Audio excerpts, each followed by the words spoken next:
can hear me. They will hear you now, so don't be shy though. Let me put this on, but not too close because it will distort. But I'm gonna put this on this side, is that okay? Yeah, that's Bismillah. Let me just start with this. Yeah. Okay, inshallah.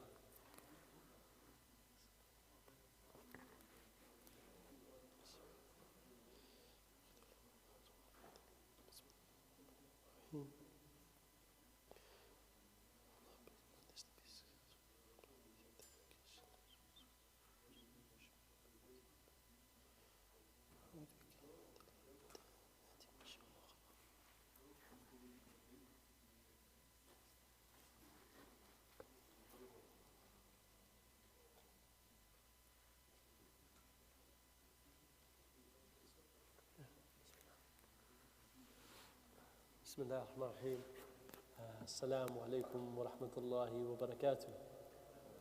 MashaAllah, tabarakallah. Brothers, don't want to be disrespectful, yeah? Can you all try to come here? I don't want to be going from side to side if that's alright. There's no tennis game going on right now. MashaAllah, tabarakallah. We just want to start off by saying all praise be to Allah, the most gracious, the most merciful, the most powerful.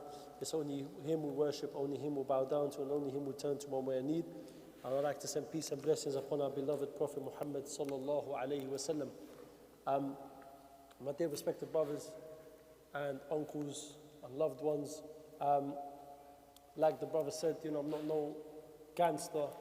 I've never portrayed myself to be a gangster. I've never tried to, how can I say, talk to you about this image that I'm going to speak to you about and tell you that, you know what, I've lived a hard life, so therefore people could think that I'm trying to brag.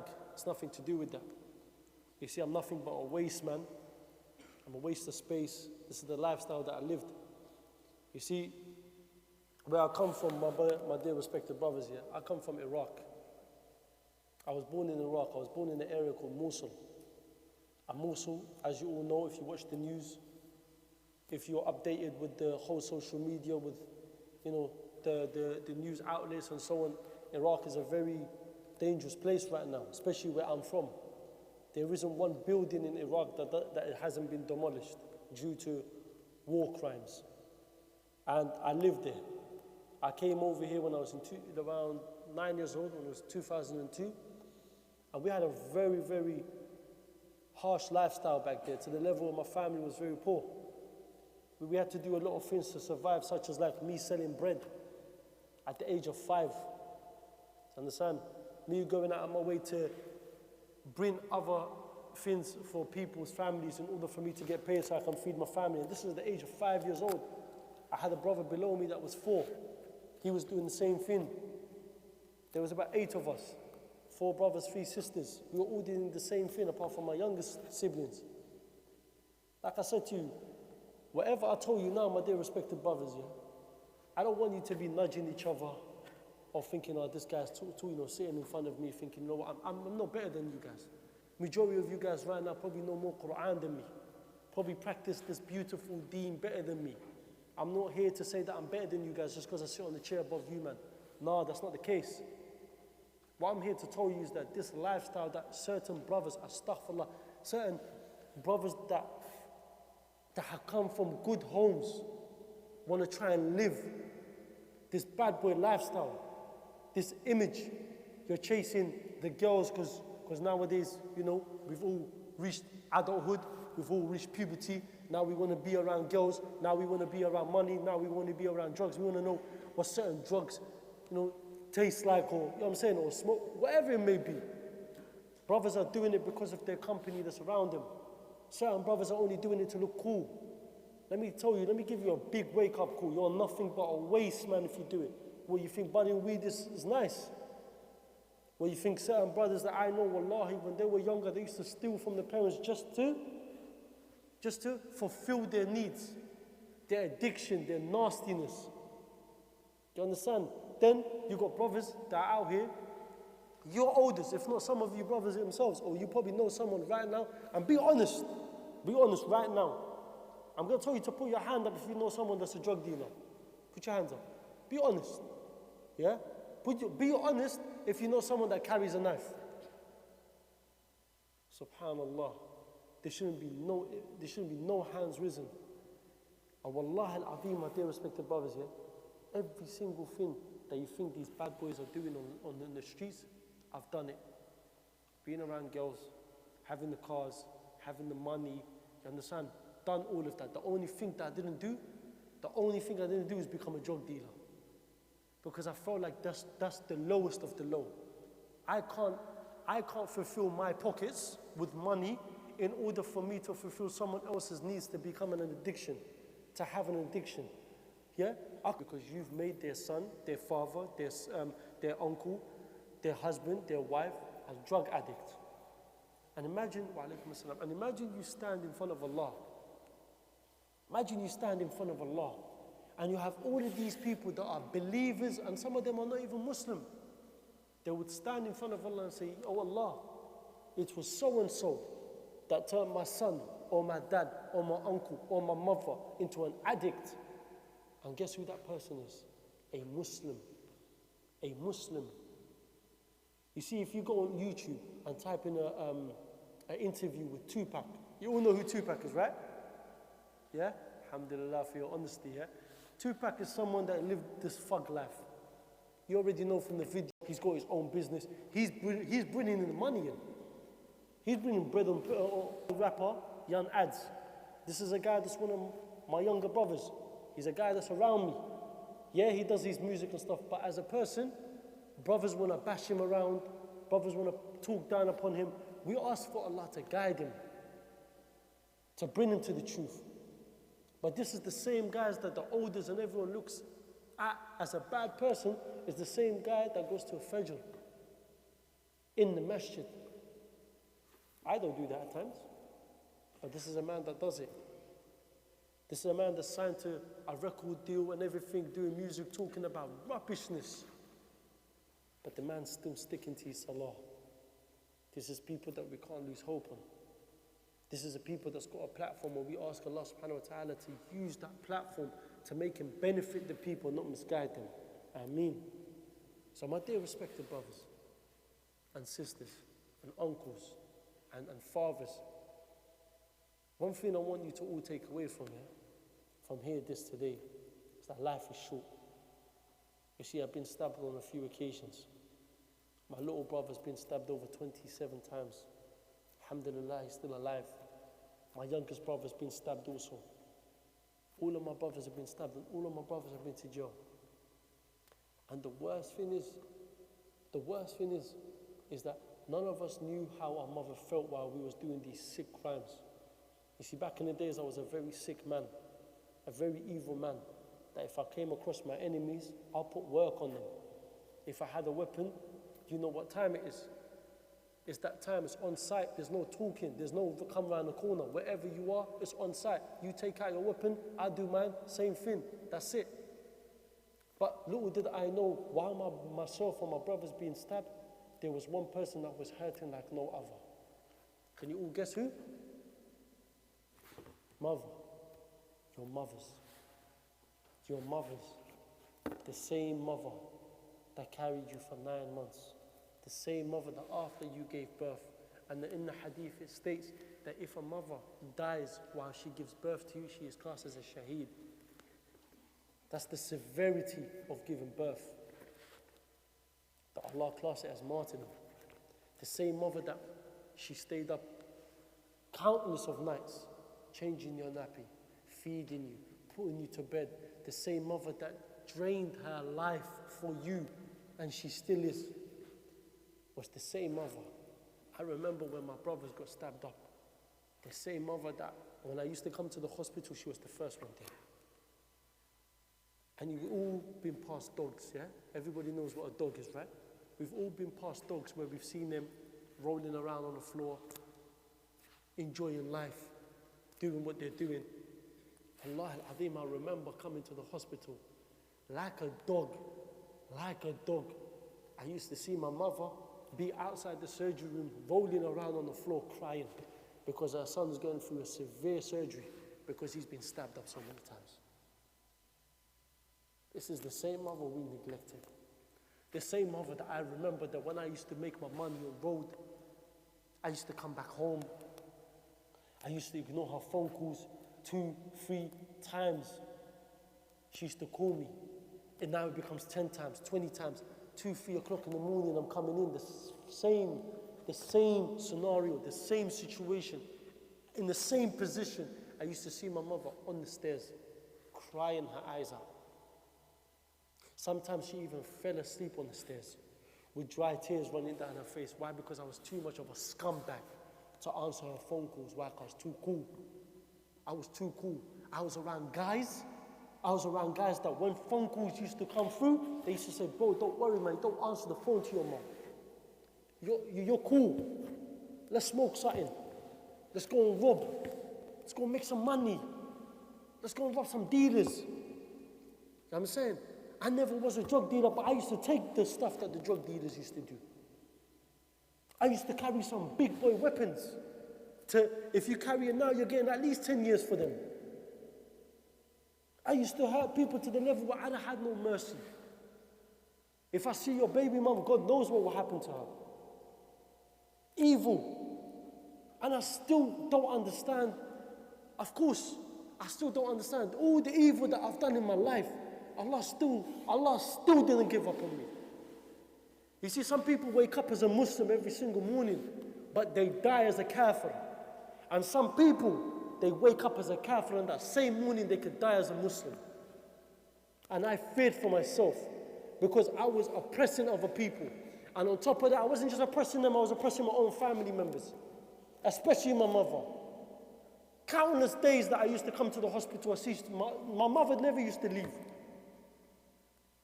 My mother never used to leave. She never used to leave her bedside of her sons. And yet her sons nowadays is probably one of you lot. Or if it's not one of you lot, because you're probably one of your older brothers or your cousins, whoever it may be, talks to their mother like a scumbag. Because he sees other people doing it that are not Muslim. This is not the etiquettes of a Muslim. Brothers want to be brave hearts on their mothers. Your mother carried you. But I'm going to make it easy for you guys. Totally easy. I don't care if the fathers are upstairs listening. I couldn't care if they like me. I couldn't care if you like me as well. I say straight, you want to live this gangster lifestyle? I want you to do it. I want you to go and live this lifestyle. I want you to go and carry the knives and the guns and do the drug dealing. I want you to do all of that. But on one condition. You do it after your parents have returned back to Allah. I've seen my mother struggle while being on the streets. And recently I found out that my mother has had more than 5 miscarriages. If you don't know what miscarriage is, it's when the baby dies while still in the stomach. My mother's had that, more than 5 babies. On top of that, I found out that my mother has lost around 6 to 7 of my own brothers and sisters after she gave birth to them. Some died a few months later. Some died a year later. And it makes me think, I never knew this struggle. I never knew that my mother went through this. I never knew that my mother was that person that comes outside your surgery room in A&E, rolling around like a dog, asking Allah for a second chance for her son. That same mother was the same mother that lost many of my siblings before. But she didn't give up on you. When you're sick, it's your mother that aids you. When you've cut yourself, when you've injured yourself in football or other sports that you do, it's your mother that attends to you. When you've got a toothache, when you've got a headache, whatever it may be, it's your mother that's by your bedside. I know what hurts me the most is brothers such as ourselves were scumbags enough to what? Be rude to our fathers. When our fathers are doing everything they can to make you live a comfortable life. You see, 3 years ago, exactly 3 years ago, this Ramadan will be 3 years ago. 3 years ago, my cousin in Iraq, her and 5 of her kids, a bomb dropped on her house, killing her and 5 of her kids. And this is the reality that I lived And subhanAllah, I'm grateful that Allah took me out of that reality to bring me to the UK, to take advantage of this country. Why? Get education. You see, I remember in year 6, I started school in year 6. While people are doing their year 6 SATs, I'm there learning, this is cat, this is dog, oh ho, this is cow, moo. This is what I was learning in year 6. That was my first English words. Look at you brothers, man. You brothers speak some good English. You have some good education. You have good parents. You have a roof over your head. You guys have people in your community, like the brothers around you, like the uncles around you, that want to do activities like today in order to bring the youth together. They're taking life away from their wives, their children, their sick mothers and their sick fathers to be for you in order for you to have a good lifestyle, in order for you not to go down that path. How are you going to react to them? How are you going to show your appreciation to them? No one is. And what upsets me is that when brothers come into the masjid, they don't send and they don't spread the salam. You see, I've been to certain masajid here where I've seen a little boy in the corner, 11, 12, 13 years old, whatever it may be, he's sitting in the corner. That quiet person that's sitting in the corner looking miserable by himself is the same person that could be getting abused at home. He could be getting bullied in school. But because the way he looks or the way he dresses or because of the dead trainers that he wears, I think I'm better than him. So therefore, I can't salam the guy. I can't salam the you. But you don't know what he's struggling with. Because you think you're better than me. You have better trainers than them, so therefore, you're automatically better than him. My dear respected brothers and sisters and uncles and loved ones and whoever you are, when you come to the masjid or when you see each other on the road, spread the salam. Spread the salam. Be good towards one another. Acknowledge each other as Muslim brothers.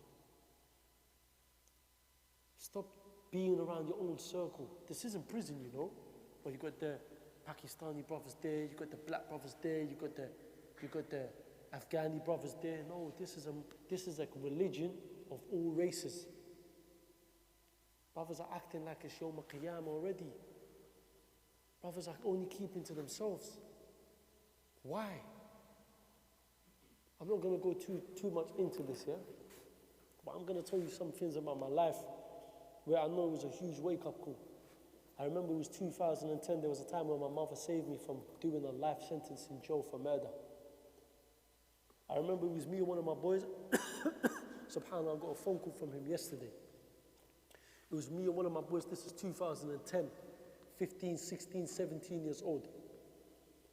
Me and my boy, we came across another gang. So we both automatically took out our knives. They took out their knives. We were about to go towards one another to go and stab each other. Both sides were stunting. Both sides didn't be the first to be the person to stab the opposition. So therefore we heard some sirens. So both sides went their own part. I'm saying they went their own separate ways. And subhanAllah, my boy goes to me, bro, we need to go back. I feel violated. We need to go to their block. We need to go and put some work on these guys. I said, all right, cool, let's go. We got extra knives, 2 knives now, both in each hand. We're going to the block. My mum's ringing me. Yo, hey, she's belling off my phone. But I'm not answering. Then something in my heart made me answer. So I answered the phone to my mum. My mum goes to me, Ayman, your sister's bed has arrived. You need to come home and put it together. And in my family, I'm the one that's the handyman. I like to put everything together. I fix windows, doors. I put the beds together, the cupboards, whatever it may be, kitchen. I do it. I'm good at these things. So my mother gets me to do everything, yeah? I said, Mum, give me an hour or 2. She goes, no, you need to come home right now. You need to do your sister's bed, as you know. She goes to sleep early. I said, all right, cool. Say no more. I said to my boy, bro, let me go home for an hour or 2. Let me do my stuff. I'm going to come back, then we go to their block. If we see any of them, we're going to do their dirt, innit? We're going to stab them up. We're going to do whatever we can because we feel violated. So we went to their block. Stuff like I went home. My boy ended up going with a few other guys. They went to their block. I'm at home. 6 o'clock news comes on. My brother's calling me, Ayman, come. I've come into the living room, 6 o'clock news, BBC. There's been a murder that's happened in Sydenham High Street. I'm from Lewisham, by the way, southeast London. But there's been a murder there. Whoa. Now, what's going on? Then my boy calls me. Goes to me, Ayman, I've done it. Ayman, I killed him. Stabbed him twice in the back. I'm there panicking now. Like, what do you mean, bro? Stop talking, come to my house. He came to my house. We spoke for hours and hours and hours and hours. My mum was oblivious to all of this. She made us food, you name it. Dessert, still talking for hours. The guy's shaking. The guy don't know what he's doing. Look how my mother saved me. I was talking to the guy, he ended up handing himself in. A few days later, he went inside the police station and said, I'm the one that killed so-and-so. He handed himself in. Astaghfirullah. The police actually came to the school. Came to our school. He got arrested in school. Then he went.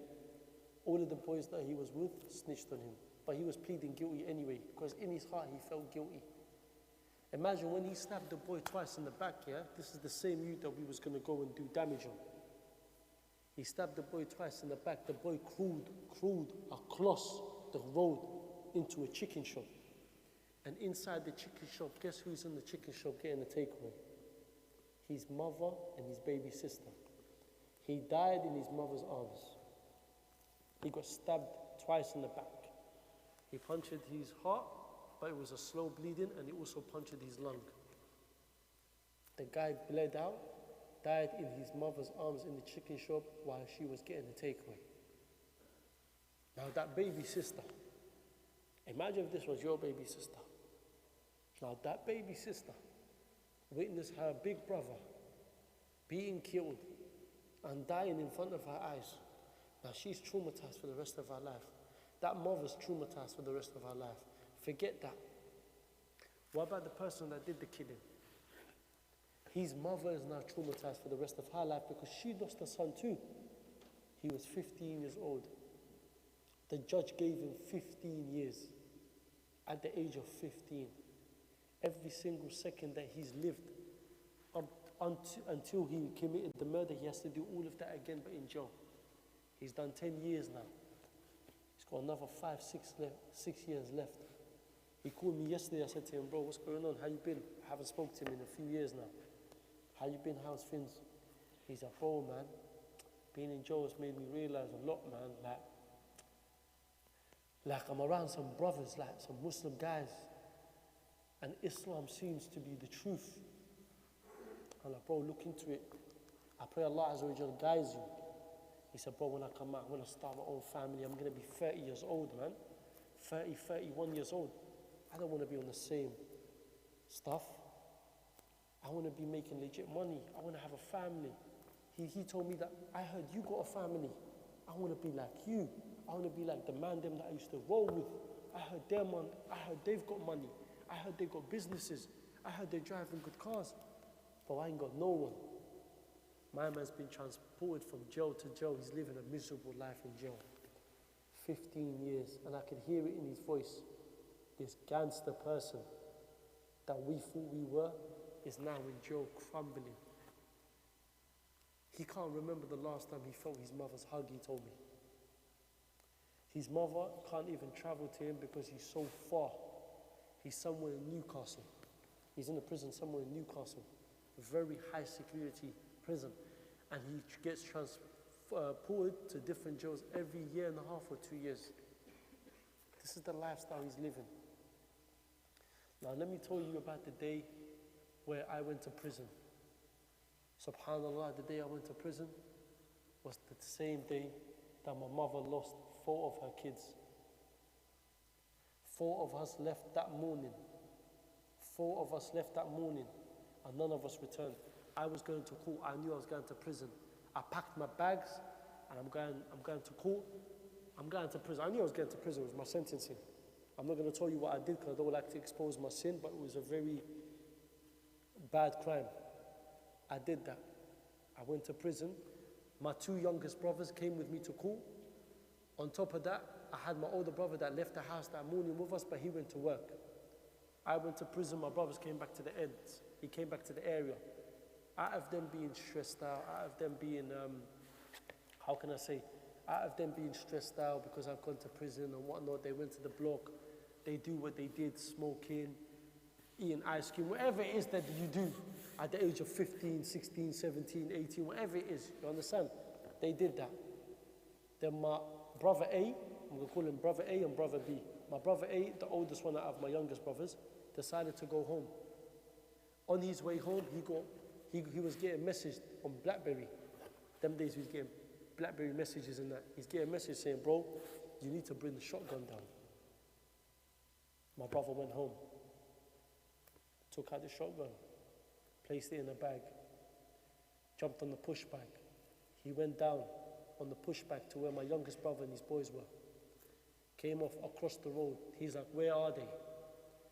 The guy was on the same side as him, but he was hiding behind a bus stop. He came out, stabbed my brother twice in the neck and once in the chest. My brother falls, lays down on the floor. He's bleeding out. He's dying. My youngest brother runs across the road, stabs the guy 18 times, and the guy stabs him 11 times. They were both stabbing each other. His boy comes to my brother that got stabbed the first time, took the shotgun and shot him in the back. His shoulders came off. The guy's shoulders came off. The same time, my older brother's coming back from work. He saw this whole commotion, put both of my brothers in the car. He went to the ambulance. He jumped in the car. He went straight to the hospital. As he got to the hospital, they were all arrested, including my older brother. When the poor guy just finished work, on his way back to work, they said that he was a getaway driver. My brother and all of his boys, they all got sentenced. My brother got 12 years. The boy that done the shooting got 13 years. My youngest brother and his co-D, they came out early because they pled guilty. They came out early. My brother only been out for a year now. My brother spent 6 years in jail, straight. And the reason why I say to you he spent 6 years in jail, because I'm telling you this here because it reminds me of the story of a companion called Sa'ad ibn Mu'ad radiallahu anhu. Sa'ad ibn Mu'ad is a man that became a Muslim at the age of 30. And he died at the age of 36. At his death, it was stated in the hadith that the throne of Allah shook at his death. That 70,000 angels came to his janazah. It makes you think, what did this great companion, Sa'ad ibn Mu'ad, read about him? What did this great companion of Sa'ad ibn Mu'ad did in 6 years? That 70,000 angels arrived at his janazah. That the throne of Allah shook. But my brother spent 6 years in jail. That's 6 years of his lifestyle wasted. My dear respected brothers and sisters, man, and my uncles, figure out yourself right now. How do you think my mother felt? My mother, I was in jail. Both of my brothers were both gone into surgery and they were both handcuffed. They were both handcuffed in surgery. When they got the surgery done, after they did that, they both got transported before they even saw my family, before my mother even saw them. They got transported after their surgery straight into a prison cell. This is my brothers. I found out that my mother didn't sleep for 3 nights because of the crying, the stress, the depression she fell into. My older brother proved his innocence. He came out. But my 2 little brothers, they both went to jail. Now my mother's got 3 kids in jail. And every single one of us is in a different prison. In my whole sentence, I saw my mother once and my father once. Because I was too scared for my enemies to know what my mother and my father looked like. Is this a life? Is this a life where I would want my mother and my father to be attacked? And my mother has been attacked. And let me tell you something, my dear respected brothers, whoever wants to live this gangster lifestyle, understand this very, very well. This lifestyle will come for you and everything you love. My house got run up on, and they tried to brick my mum.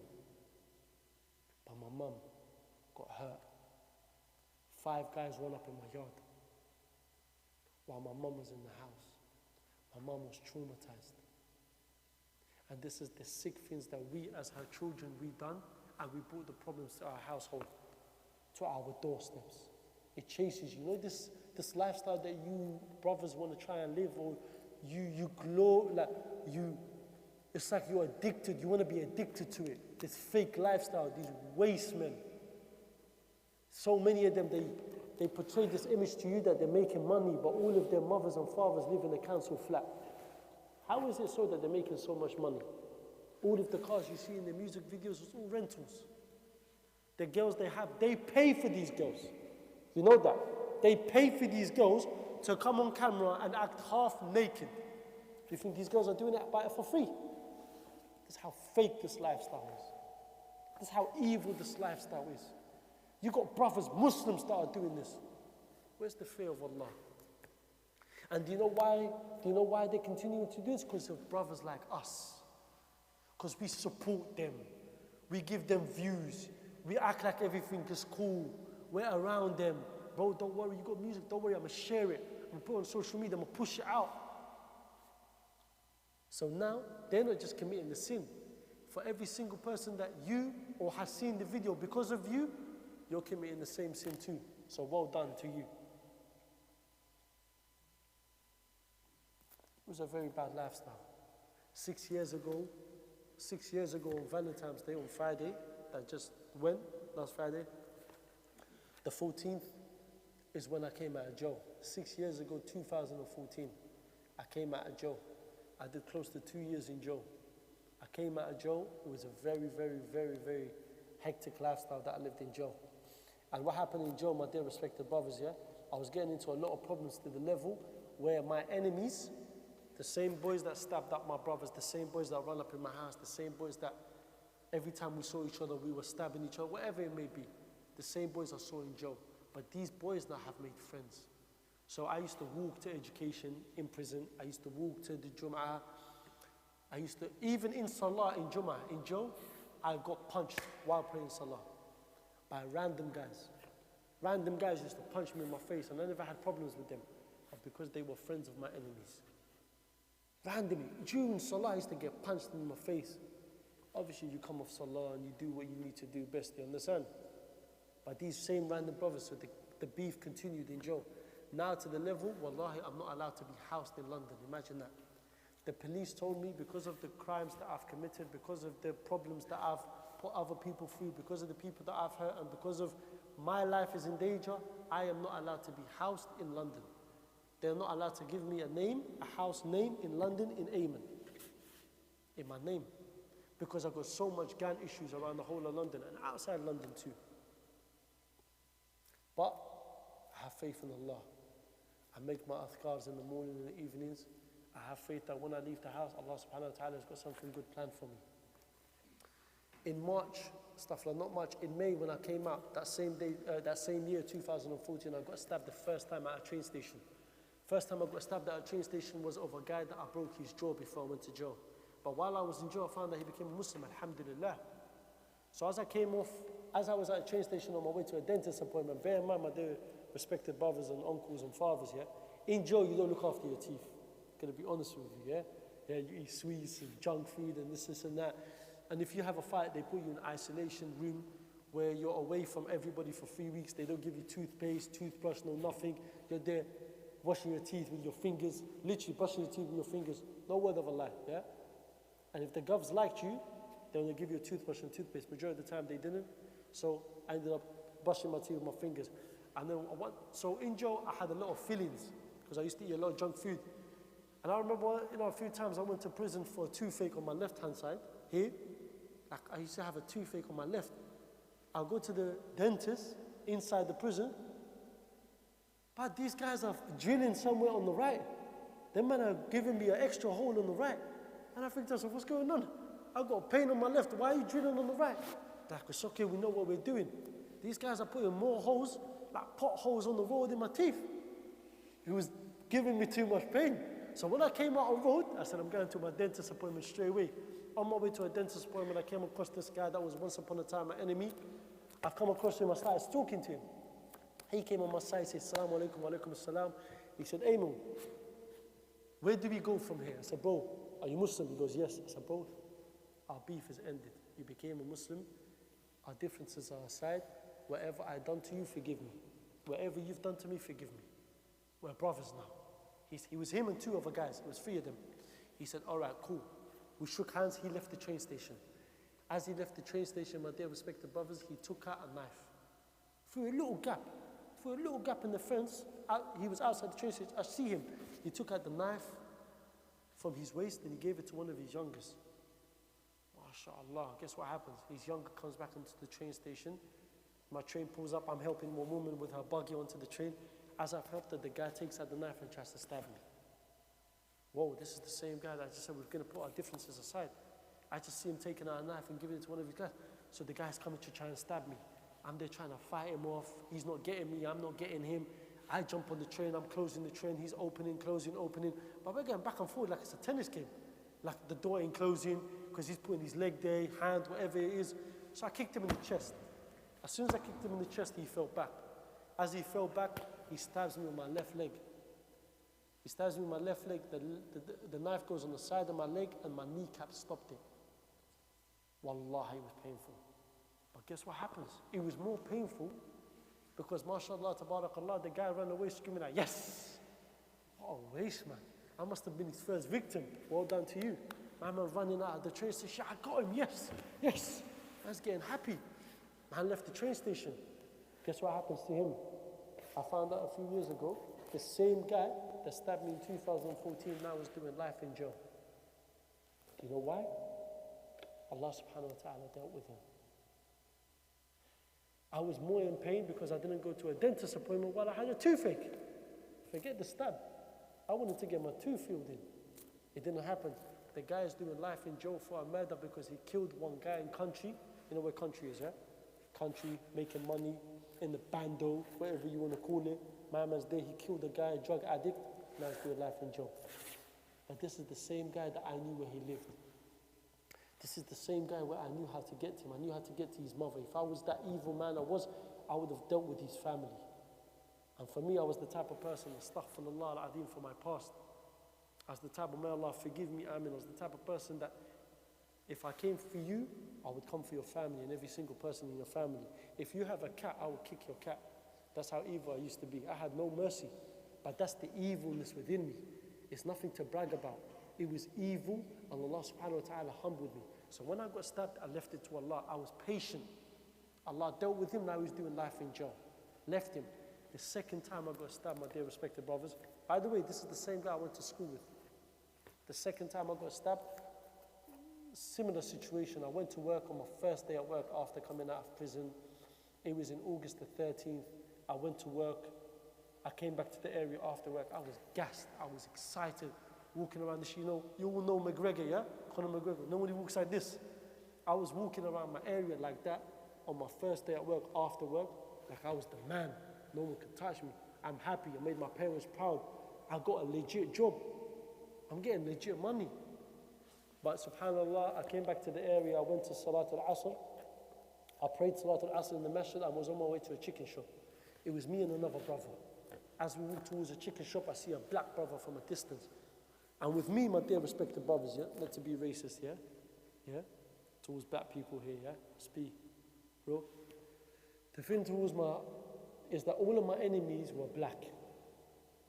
And all of my friends are black. So for me, when I used to see a black person from a distance, I used to say to myself, am I going to walk towards this guy to stab him? Or am I going to walk towards this guy and hug him? Because I have a very bad eyesight. So I have to be coming as closest to me and where that brother is, mashallah, standing up. This is how close I had to come to an enemy to see if that's an enemy or not, because my eyesight is so bad.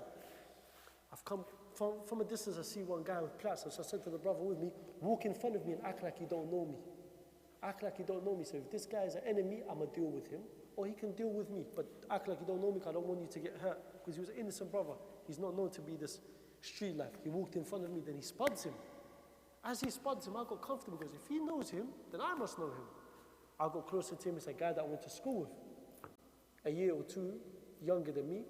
I got closer to him. He started talking. He's praising me. Ayman, you're doing good with yourself, man. Well done, man. You got work. These times I've still got my hard hat, my high vis on. I'm a construction worker. I love construction from young. I came back. The moment I turned around, yeah? So this is me talking to him like this. The moment I turned around like that, not even fully gave him my back. The moment I turned around to here, the guy stabs me right here on the left side of my bum. What a scumbag, yeah? What a coward, yeah? Yeah? But listen to this now. The story gets interesting here, yeah? So listen carefully, yeah? Even though he stabs me in my bum with a knife called Rambo, you know what a Rambo is, right? A Rambo is a knife like this big. It's got daggers on the top of the blade. So if it goes into your body, it goes in smooth. But if you drag it out, the daggers takes your flesh with it. Your veins, your blood vessels, your nerve. It cuts everything. But how he stabs me here, the knife traveled up and the knife came out of my belly. He actually came out of my belly. That's how far the knife traveled. From here, I got stabbed here, and the knife came out right here. Another guy, mashallah, another victim number one, ran away screaming out, yes.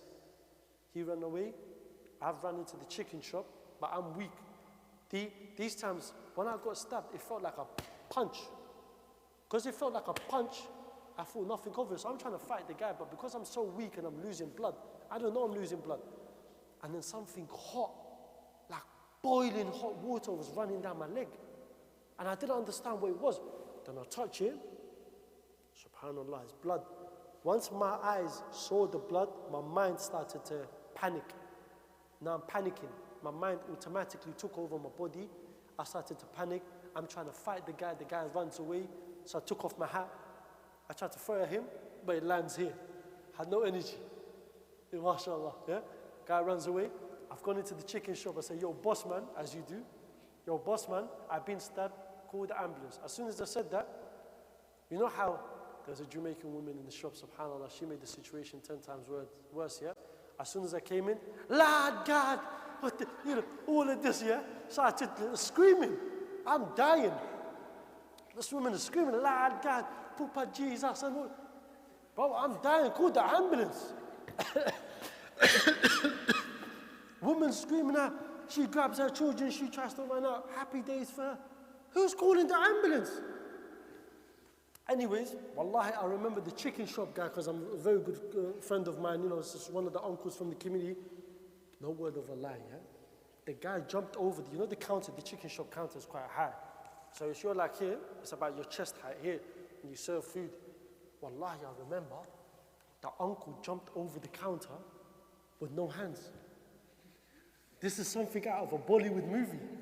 You think I'm joking? I don't know if it was my mind because I was dying or lost a lot of blood or I was seeing things. My guy did some Olympic stuff over the table, came to me, put my head on his lap. My man stroking my head like a dog. It's okay, brother. It's okay, ambulance is coming. Yeah? He's talking to me, mashallah. May Allah reward him for that, yeah? I mean, but these times, because I've lost so much blood, I'm asking him for water. Then the police come. The police know who I am from the community. What's your name? Ashhadu an la ilaha illallah wa ashhadu anna Muhammad Rasulullah. Where are you? Ashhadu an la ilaha illallah. How old are you? Ashhadu an la. Everything they were saying, I was replying with my shahada. You see, my dear respected brothers, just because I was going to die upon the remembrance of Allah, it does not mean that the gates of Jannah, if I die in that moment, that the gates of Jannah is going to open like them automatic Tesco doors or Sainsbury's doors once you get closer to it. No, it doesn't work like that. But I wanted to die, if I was going to die, upon the remembrance of Allah. That was it. I knew I was still going to be judged by Allah for my sick crimes, for my sick ways, my evil ways. Allah subhanahu wa ta'ala is still going to judge me for them, and I'm going to be held accountable for that. But I wanted my last words to be the shahada. I'm asking the brother, please give me water. Like I was doing this while saying my shahada. I've lost so much blood. No. Look how Allah made it easy for me. Underneath the table, I don't care if someone has their crusty lips on them bottles, yeah? Yeah? Underneath that table, I see a bottle. I bring it, I stuff my face with the bottle, with water, because when you get stabbed and lose a lot of blood, you tend to get very dehydrated. You need water in your system straight away. I've drank the whole bottle. The police slaps it out of my hand. Now they're talking to me. Now, my dear respected brothers, yeah, I'm going in and out of consciousness. I'm dying. I'm blacking out. Then I'm waking up. I'm blacking out. I'm in the ambulance. I'm blacking out. I'm still in the ambulance. I'm blacking out, waking up. I'm at the hospital, blacking out again. I'm waking up. I'm naked, blacking out again, waking up. There's so many doctors around me. I was going in and out of consciousness because of the pain that I was going through. You see, my dear respected brothers, when the knife went in, it went through my blood vessels, my main nerve in my leg. I got stabbed on the 13th of August. A friend of mine got stabbed in the ankle on the 13th of July, exactly 1 month before me. And subhanAllah, he died. That same guy, my stabbing was 100 times worse than him. But Allah subhanahu wa ta'ala allowed me to be alive. But his stabbing was something so small as he got stabbed above his ankle on the left foot. He got stabbed there and he died. He thought nothing of it. He jumped in his car. As he was driving, he's lost so much blood in the car. He's decided to go into another car, like 5-10 miles per hour, and died in his car. On his mum's road. Imagine that. But I got stabbed. I went through surgery. I went through an 18-hour surgery. I don't know if the brothers could show you the image, yeah? I have an image of you guys. I'm going to show you, yeah? I was on life support. Imagine, I was in an 18... No, not this one. This is the video. Yeah. This is the image of me when I was on life support. As you can see, this is me being balanced between life and death. But imagine when I went to the surgery room, yeah? When I went to the surgery room, they told me, no, they didn't even tell me, I was just knocked out. My heart stopped. My heart stopped. So they rushed me straight into the theater room, into the surgery room. As I got into the surgery room, they started doing the CPR. They started using, that machine that puts it on your chest. It goes clear. They used that on me 11 times. And imagine, my dear respected brothers and sisters, yeah, and uncles and loved ones. Imagine the doctor said to me that we gave up on you. The doctor said to me that we put this sheet over your head and pronounced you dead. For over 3 minutes, your heart was dead. We put the sheet over your head and we said, time of death, Mr. Ayman has passed away. Now they're discussing amongst themselves as who's going to be the person to inform their family. My family and friends that have passed away, they tried their best. As the doctors go into the door to go and inform my family and friends, subhanAllah, I had my heartbeat back. Subhanallah, my dear respected brothers, imagine that. My heartbeat came back. It just showed you that even the machines that us as humans we create, we can't depend on them like the way we depend on Allah.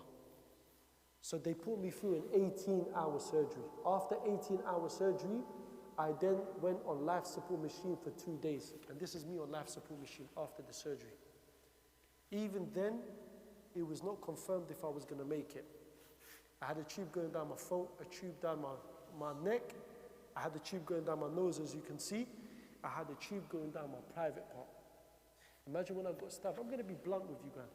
You man are men, as the Sheikh stated. So I'm going to give you details because we're all men. We're not going to be anyone to hide the details, yeah? Just through my private part, I lost more than 1 liter of blood. Imagine, just through my private part, I lost more than 1 liter of blood.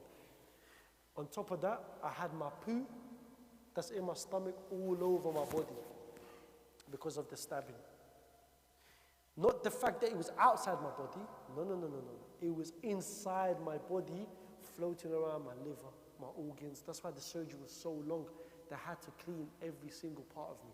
Because the poo, once the bowel got punctured through the knife, the poo went everywhere. My waste went everywhere. On top of that, the guy punctured one of the veins, yeah, that leads into the private part. That's why I lost 1 liter of blood just through my private part. Then I woke up with a tube in my private part, a tube in my neck, a tube in my nose, and I was in hospital for around 3 months. In hospital, in bed for 3 months. And I thought I was paralyzed. I woke up. When I woke up on Friday, I got stabbed on Wednesday. I woke up on Friday. I woke up with all of these problems. Now I live with nerve damage on the left side of my body. And I live with this. This is what I live with. I'm going to tell you, man, because you man are men, innit? Like, I'll show you how it is. This is what I live with. This is what I live with. This is a bag. I live with a bag on my stomach. And what this bag means is that I can't go to the toilet like everyone else. While you guys go to the toilet, maybe some of you take your phones with you, you're sitting down doing a number 2, going through Instagram, or doing your tin. Going through Instagram, scrolling, Facebook, Snapchatting, all of this. I don't know who does a selfie in the toilet like this, yeah? But you're doing all of that, yeah? Yeah? The brothers that are laughing, you're the victims of this, yeah? Yeah, definitely. So, while everyone goes to the toilet as normal, I can't go to the toilet because of this situation, my dear respected brothers, yeah? My poo and my farts all come into this bag. I haven't gone, so my backside is sealed. Nothing comes out of it. They cut my bowel to bring it here where the bag is, and the bag goes over my bowel, so my stomach is actually outside my body. What covers my stomach is this bag that I just showed you. So all of my poo and farts and everything goes into this bag. So I change it 3 to 4 times a day. Every day. It's like a nappy for me. Sometimes my wife knows what time it is. Ayman, you need to change it because she can smell it. You understand? Or sometimes I try to make it fun, bring my son over, we color it in.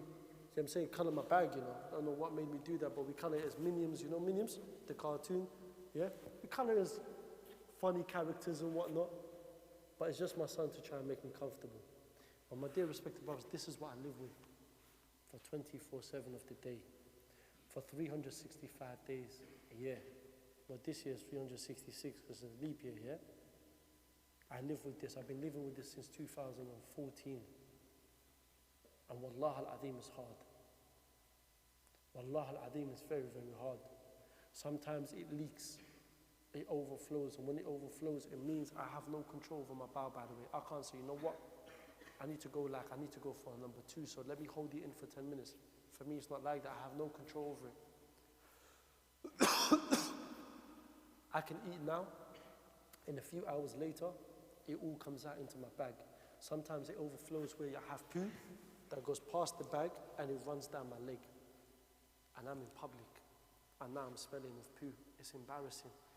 It's hard, you understand? Even sometimes during salah, it starts to make farting noises. And subhanAllah, you see brothers next to me, when they hear that, they move their foot away from me. You know, one of them was like, uncle, I see what you're doing, you hear me? But it's happening because I have no control over it, but it doesn't break my wudu because it's a medical condition. It doesn't break my wudu unless obviously I go for number 1. You know what I'm saying? But it doesn't break my wudu, or if I change it. So even if I go, I have no control over it. I have poo coming out while I pray, while I eat, whatever it is, it happens. So after I came out of the hospital, of being there for nearly 3 months, I got kicked out of London. The police, the council, no one wanted me to live in London because of my gang issues. When I got kicked out of London, my dear respected brothers, what happened was I was somewhere deep in Kent. And some of my enemies, they found out where I was. I don't know how. Until today, I don't know who it is. And I'm going to show you a video of me being kidnapped. This is the video I'm going to show you, inshallah, of me being kidnapped, where I got kidnapped in my own house. And they tortured me. They force-fed me petrol. They force-fed me bleach. They force-fed me other substance, other liquid stuff that I don't know what. Till today, I don't know what it was. They put me through such a torture. I just thinking about it right now, it was a very, very, very hard time for me. And I went through it. And what made it worse for me is that they recorded everything. You see, I had a big name for myself in my area, from Lewisham, South East London. And I don't think they wanted to kill me. I think they wanted to torture me. They wanted to embarrass me. They wanted to humiliate me. And during them torturing me, there's videos of them really hurting me badly. There's videos of me being dragged on the floor naked. There's videos of me getting this bag of my stomach ripped off my stomach very badly. There's just videos of them just punching my face in constantly where I'm getting knocked out while I'm being tied up and I'm there naked. And subhanAllah, I actually thought I was going to die. And the video, which I'm going to show you inshallah, I believe, yeah, this is it. I want brothers to pay attention to this video inshallah. Oh no. So sorry for this. Let me see.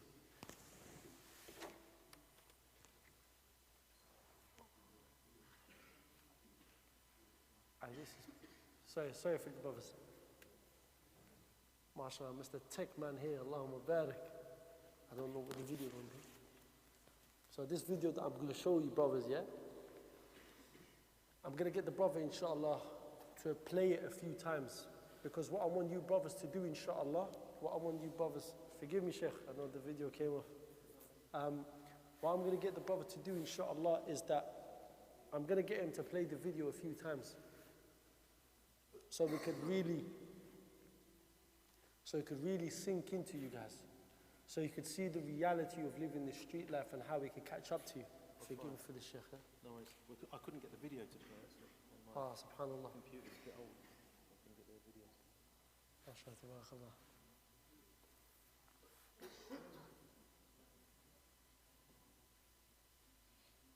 So yeah, we'll have to pass on the video. I think I'm going to have the video. No, that's cool, inshallah. It's just that I came off it and didn't, yeah? So the videos, inshallah, I will show you guys anyway when you come up to me at the end. I'm going to show you guys in groups or whatever it may be about the video. But the video, they put me through some very, very, very harsh torture. And when I show you the video, inshallah, you would see the fact that what they do is just the first 15 seconds that I'm going to show you of them just dragging me and me being unconscious. And it just shows the severity of the matter. And this is what I need to tell you, and this is what I need to tell you, and what I need to tell you brothers as well, is that what you guys need to understand, and what you guys need to know, is that this street life will catch up to you.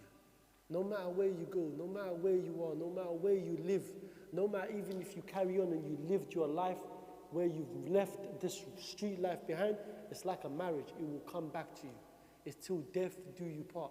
It's like once you're too deep in the street life, it's like a marriage. Till death do you part. There's no such thing like, yo, I'm married now, got a few kids, like, have mercy on me. No, bro.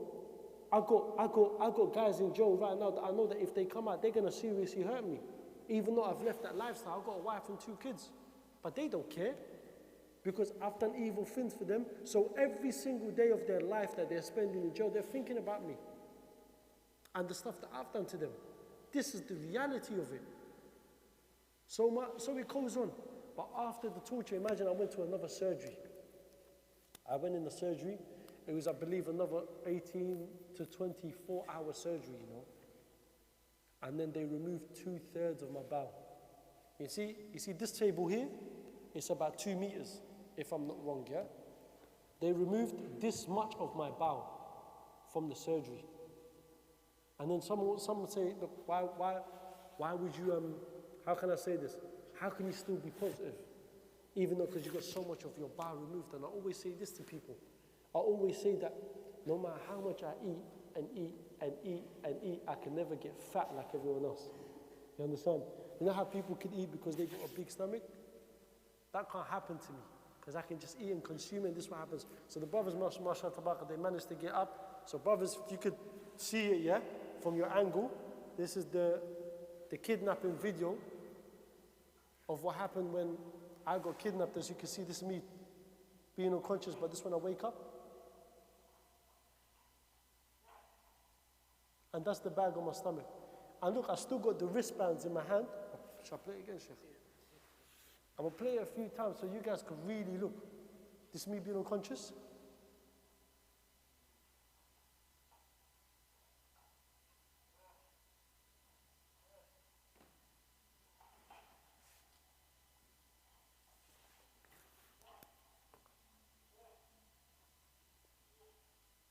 this is where the torture starts. This is what that street life did to me. This is what being that bad boy, hurting people, oppressing people, did that to me. Allah subhanahu wa ta'ala still made it a way where no matter all of these trials that happened to me, it still brought me closer to Him. No matter what I went through, I still became closer to Him. You see, Allah subhanahu wa ta'ala tests those that He loves. This is a major test for me. And you could see for yourself just there. This is a man that thought that he was dying in that moment, once again. This is a man that if you could see on my wrist, I had 2 wristbands from the hospital. Because I think the day before, that day, I just came out of the hospital, but I still haven't had time to take off the tags. Because once I got released from the hospital, I got released in around October, November. I got stabbed in August, October, November. I got released. This kidnapping happened to me in March.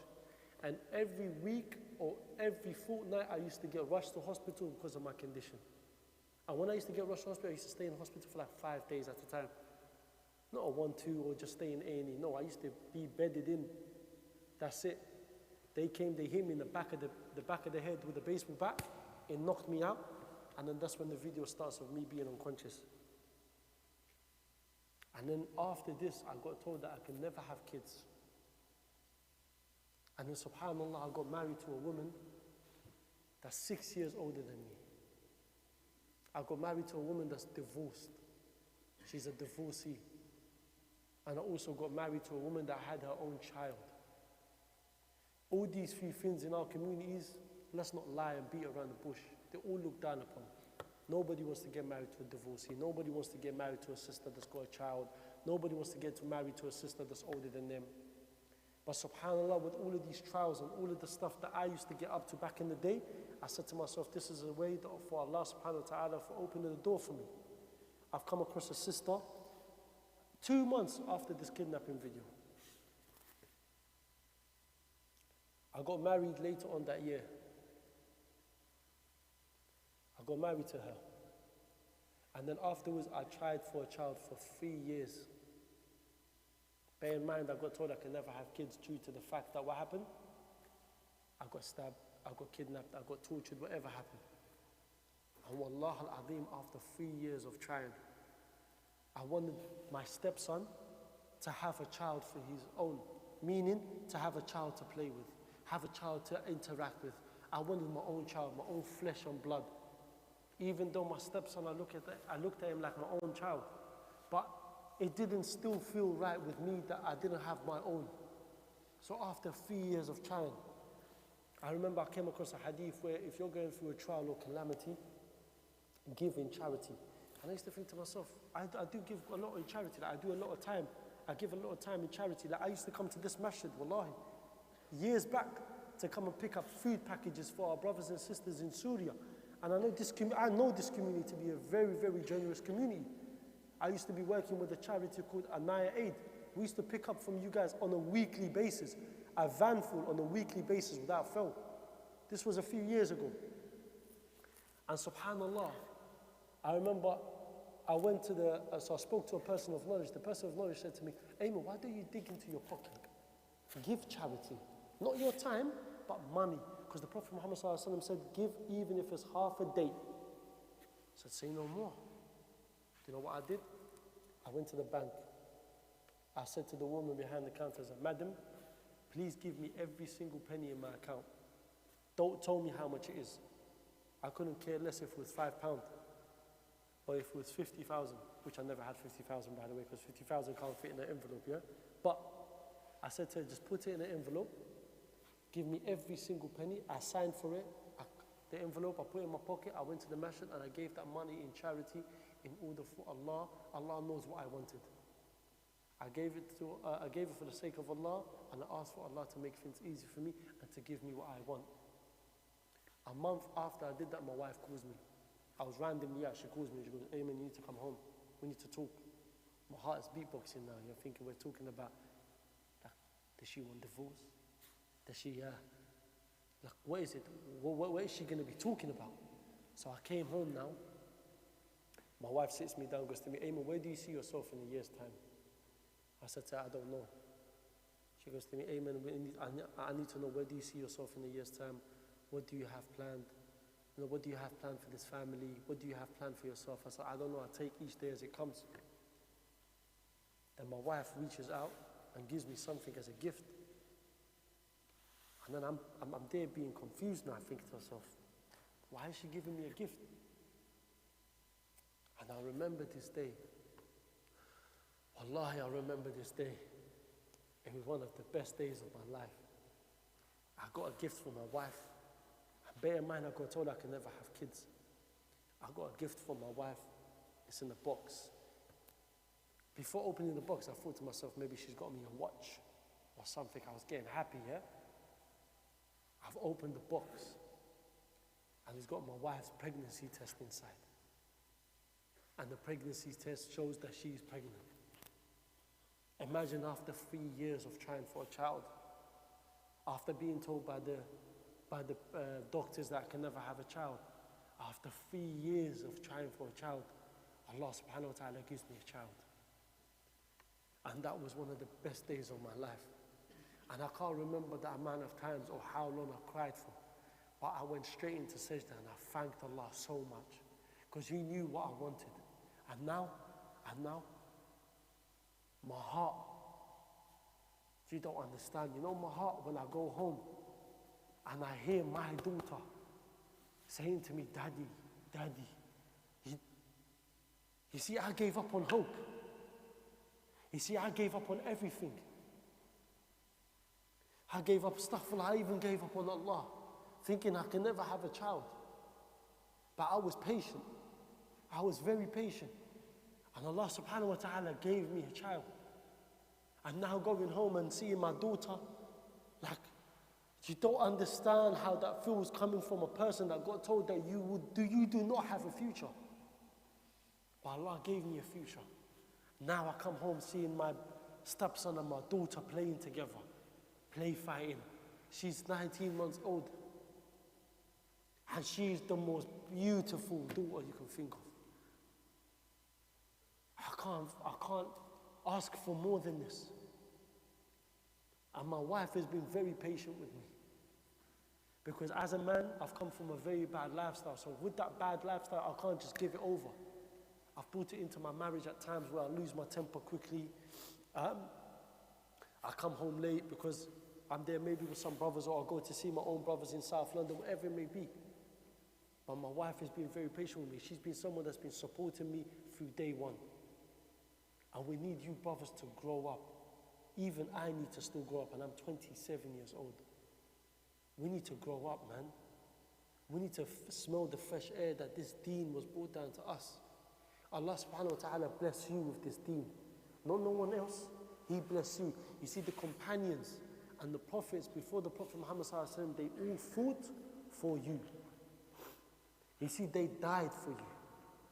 You see, the Prophet Muhammad sallallahu alaihi wasallam, on his deathbed, he was saying, ma ummah, ummati, ummati. Do you think he was talking about his companions? No. He was talking about every single one of you. So why is it, are we taking upon ourselves right now, where we're taking the Quran and Sunnah for a joke? Yes, it's for a joke. Let's not be around the bush. See, let's tell you how it is. Brothers want to pick and choose the Quran and Sunnah to whatever befits them. That's including our fathers as well. Sometimes we are good to our parents are quick to say, no disrespect to the uncles and fathers upstairs, they're quick to say, well, you can't even say oof to your parents. This is the ayah from the Quran. But in reality, how are you with your children, uncles and fathers? Are you a friend to your children, or are you a father to your children? You see, there's times where you can be a father to your kids, and there's times where you can be a best friend. When you find that your son's not going to school or he's not going to a lesson, talk to him as a friend.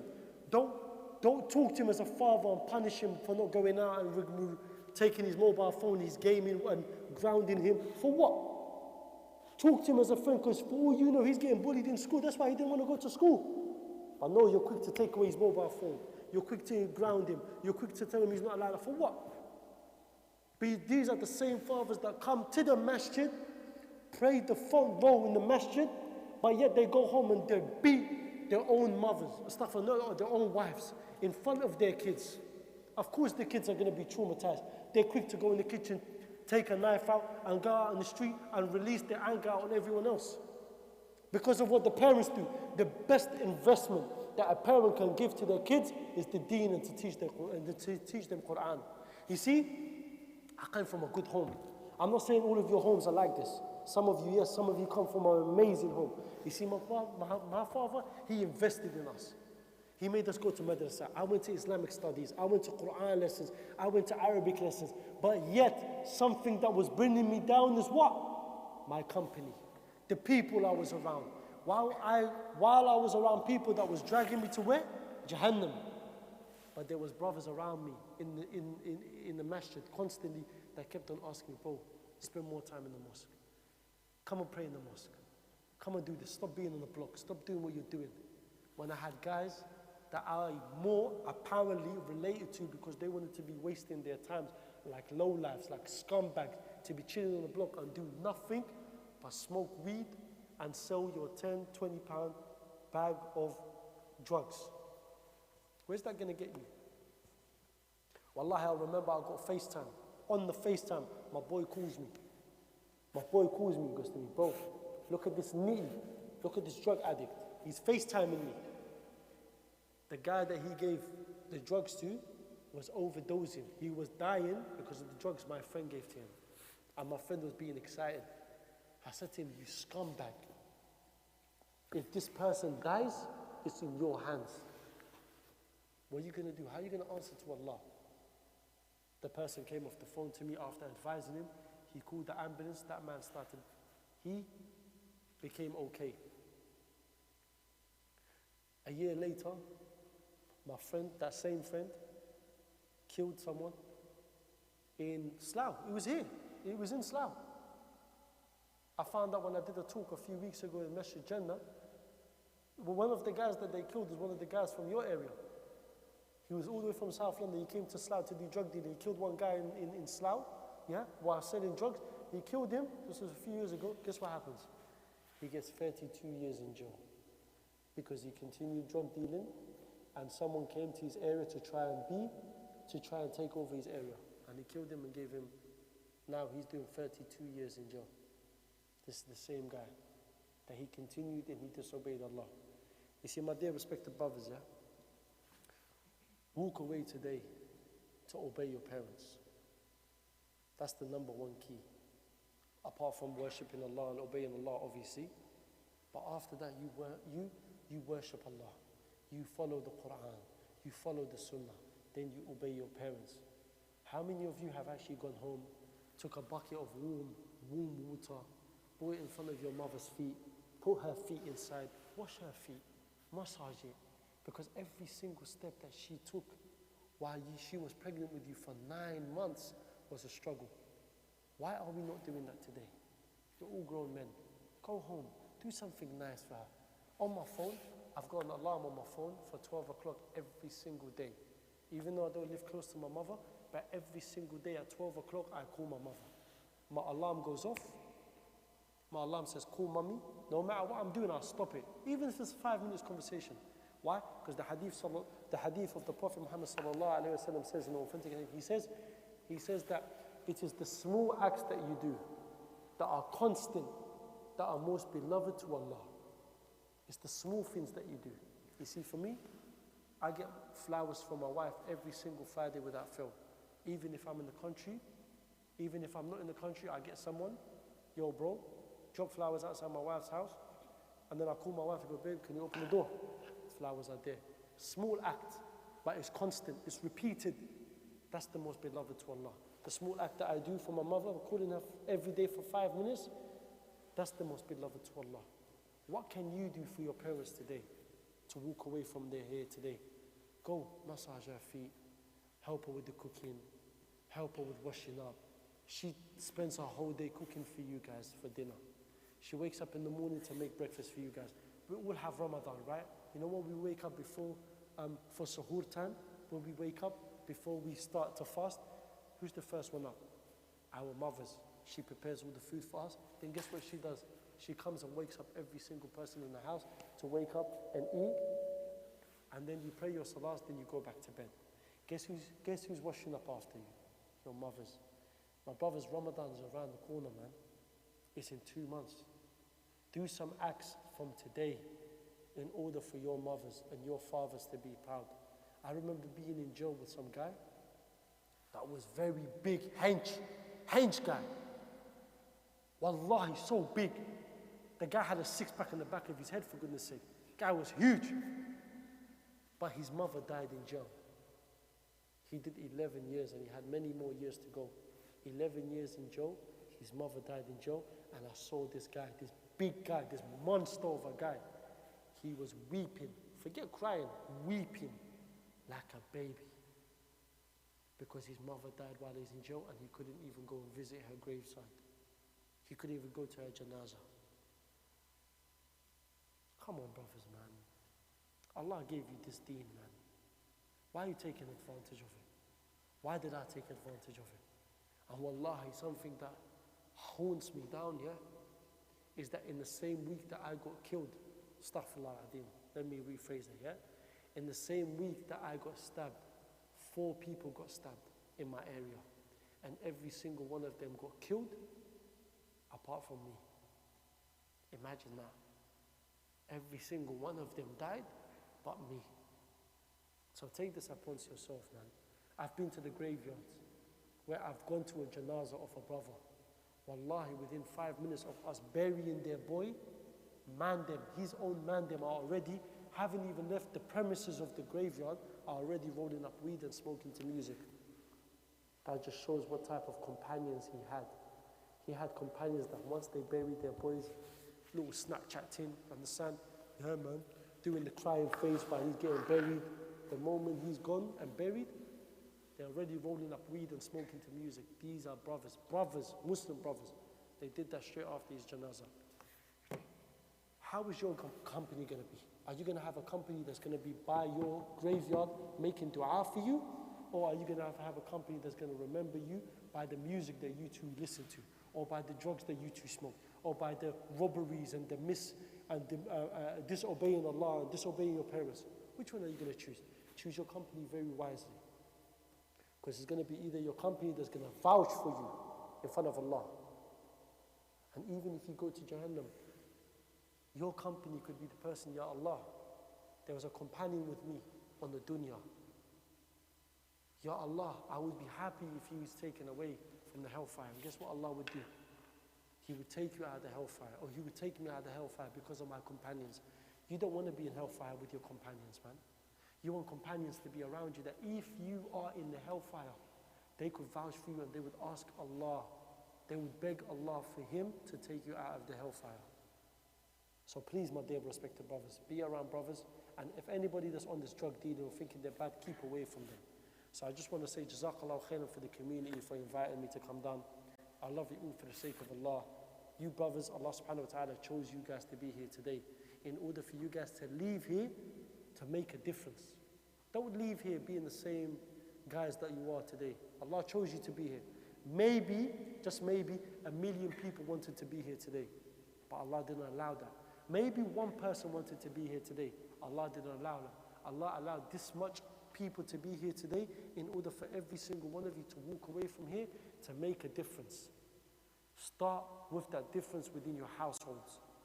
Then make it grow into your communities, and through your actions, Allah subhanahu wa ta'ala will make the whole world be guided and to benefit from you. So Jazakallah khairan for your time. I love you all for the sake of Allah. Wassalamu alaikum wa rahmatullahi wa barakatuh.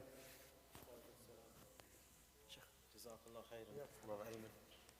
That illuminating talk. So it's been a long evening. Does anyone have any questions they want to ask the brother? But in fact, you know what? We've run a little bit long. What we'll do, let's go upstairs. We've got some pizza there.